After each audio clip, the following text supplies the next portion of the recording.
Good morning, Michelle. How are you?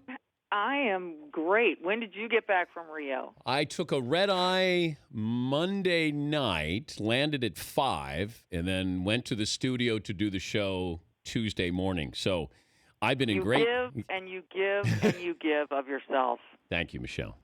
Thank you. Thanks for joining us. That's all I wanted you to say. The difference between sideline reporting, interviewing, and poolside reporting and interviewing. Is there a difference? In football, they're wearing a lot more clothing. So they're, but I would say the amount of water coming off of each person is probably very similar. No, I think that there's an immediacy with the swimming. And these guys and gals at the aquatic center are so accessible and so happy to talk because it's kind of their one shot every 4 years and they really enjoy themselves doing it. They seem to really embrace the whole idea of talking about their sport and talking about their team and what they just did. And that's not to say that NFL players don't, but they are really used to it, and it's more of a demand on them constantly. So I think that's a big difference. And also just the immediacy of the race just happened. These athletes are physically fried, and they're still catching their breath. And I think you get really great kind of those immediate emotional responses that come when you've just come out of the pool and your adrenaline is, skyrocketing. What's the interview that stood out in Rio?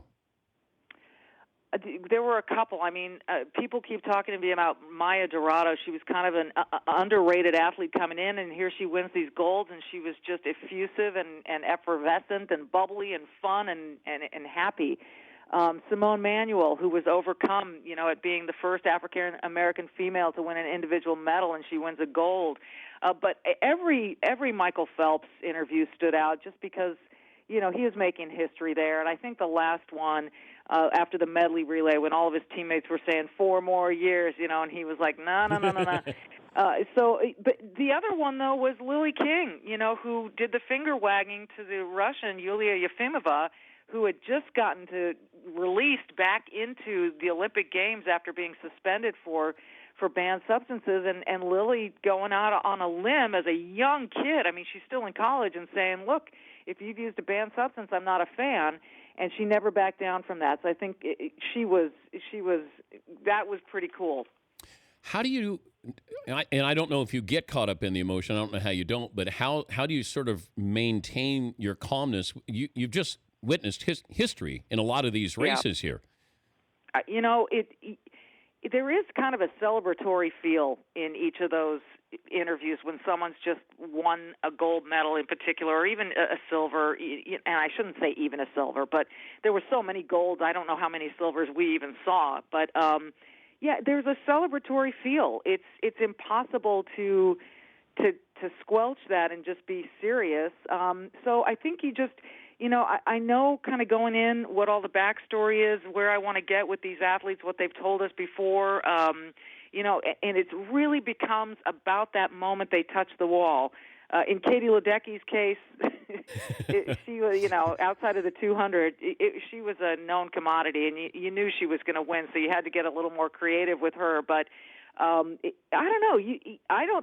I don't think it was a bad thing for some of that joy to be exchanged in those interviews, because otherwise you're denying these athletes a moment of celebration. So it's. I guess you've just done it long enough. You know how to temper yourself, but it was, I got to tell you, it was really fun. Michele Tafoya from NBC Sports. We have a game tonight on NBC. It's the Dolphins and it's the Falcons from Orlando. Then Sunday night, Bengals, Jaguars. We just had a poll question first hour. Who had a worst month, Lochte or Hope Solo? Well, I would say Lochte's is on the upswing, now that he's on Dancing with the Stars, and Hope's is on the downward trajectory because she's going to appeal this thing, I guess, and I'm told it's going to get pretty ugly. It's pretty even, but like I said, I think things are starting to turn more positive for Lochte than they are for Hope, and she's got some nasty stuff to look forward to in this whole appeal process. What was your poll saying? Oh, people, 80% Lochte has had a worst month. Well, listen, it's really interesting now that Jimmy Fegan has come out with his story and his take on things that, they urinated in the grass behind the gas station. They never broke down the door. Lochte did pull a poster off the wall, I guess. But I mean, you have to sit back and analyze the whole scope of the thing, and to think that resulted in this international sensation it's kind of staggering. Well, they were also extorted, too. So, right. I mean, Brazil can say, hey, we were offended, and Rio were offended. I get it. But also, can somebody from their side of this story say, we're sorry that we had people who were extorting, asking for $46,000 to give your passport back? So, I mean, there's some guilty parties. I find what Brazil did worse than what Lochte did. Lochte lied and embarrassed us. And, Team USA. Brazil didn't handle themselves too well either when you're finding out more of this story there. I agree, and I knew that we were just going to keep learning more and more. There had to be more because there was videotape missing and all of this stuff, and you clearly see these guys being held at gunpoint. And did that officer believe he had to have the gun drawn in order to keep things calm? I don't know. You're right. I just think there was enough bad on both sides, but I do think that it was a little bit overblown for Lochte. And I do think that's why now he's getting some sympathy. I'm hearing about a couple of companies, they're small, that want to have him as a spokesperson. And I think that is a little bit out of sympathy for this guy.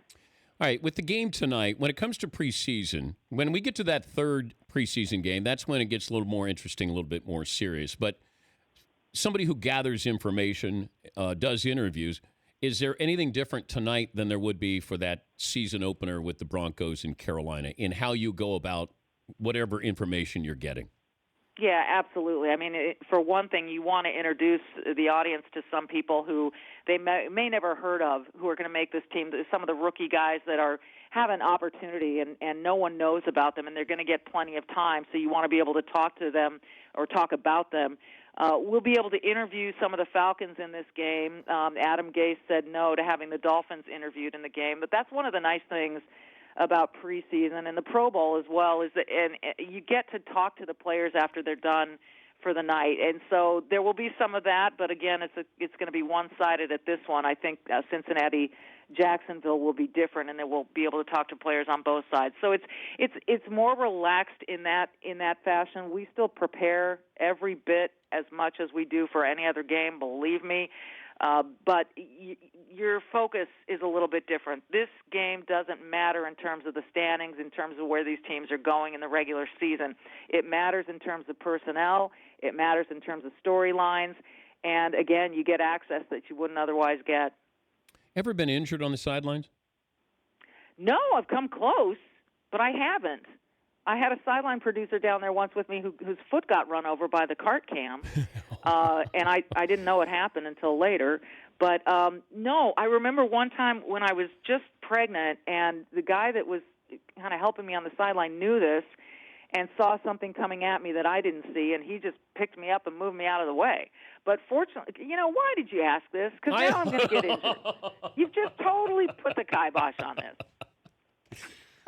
Darn it. You've jinxed me, Dan. It'll be good TV, Michelle. It's all about content. Happy to help. Have fun tonight, and we'll talk soon. Thank you, Michelle. You got it. See ya. Michele Tafoya. The Dan Patrick Show, weekday mornings on Audience.